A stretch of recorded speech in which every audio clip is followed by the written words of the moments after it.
Breaking news today. Please subscribe and then check notification box to get all breaking news alerts.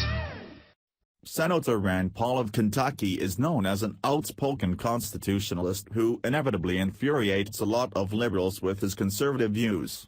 No one ever believes their political opinions will result in a brutal attack out of the blue, but after the senator was brutally blindsided outside his Kentucky home, many are questioning whether that's exactly what happened to Paul. The reason for the barbaric attack is now being exposed, and it's definitely something the left doesn't want you to know.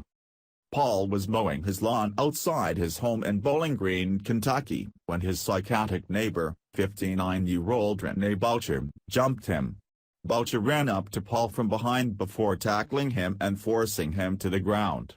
The mainstream media reported the attack as a little spat, initially downplaying Paul's injuries, but things aren't as they initially claimed.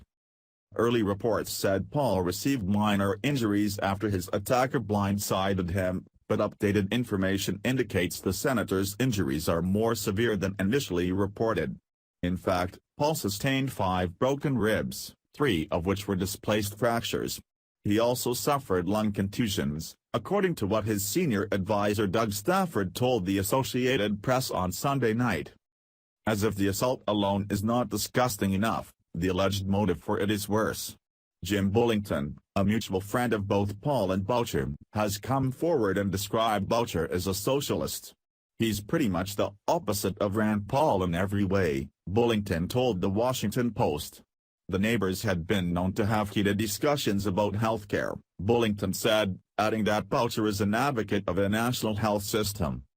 If the roles were reversed and a Democratic senator was brutally attacked at their own home by someone on the right side of the political aisle, the media would be having a field day.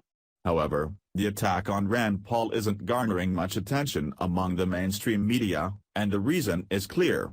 They don't want to recognize the violence that emerges time after time from the left. The double standard in the press is out of control and needs to be addressed. An innocent senator who fights for the rights of the people was blindsided in a place that is supposed to be safe, his home. No one should fear for their safety because of their political views, but that is that kind of world the left has put us in. Renee Boucher was charged with misdemeanor 4th-degree assault with a minor injury, although 5 broken ribs don't sound very minor at all.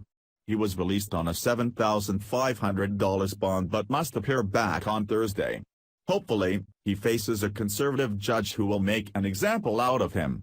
How many more Republican lawmakers need to be attacked by unhinged leftists before someone says enough is enough? The mainstream media and Democrats are just as much to blame for this disaster as the attacker himself.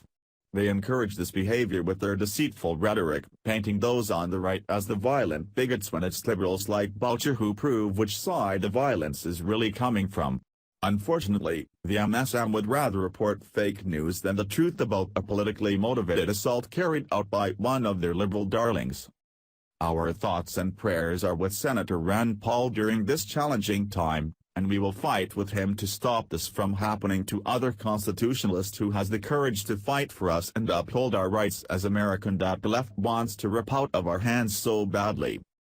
Share the story and leave a comment by clicking one of the buttons below. Follow us on Facebook at Mad World News.